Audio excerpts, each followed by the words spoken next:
At dahil mahilig nga akong mag-travel or palagi nga akong nalabas, ay ito na yung ginagamit kong hair straightener brush from Simplus. Diba? Grabe box pa lang.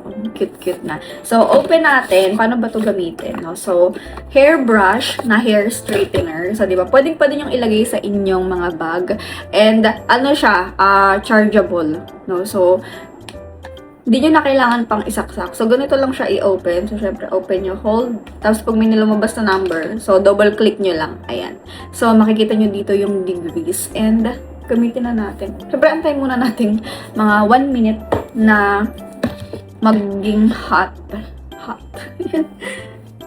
So, ayan na. Meron na kayong hair straightener na brush, diba? Para kahit nasa kotse kayo or saan man, diba?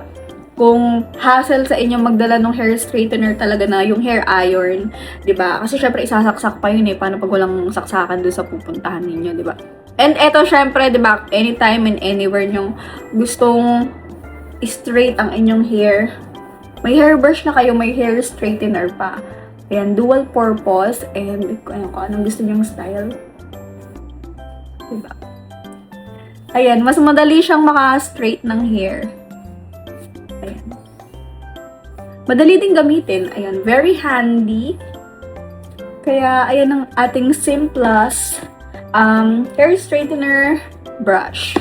Ito lang, pakita ko pa. Ayan. Diba? Dali niyang gamitin. Or, ayan. Tingnan natin yung kabila. Yung kabila, tingnan nyo. Ito, medyo straight, or straight na. Kasi itong kabila, may shape pa din.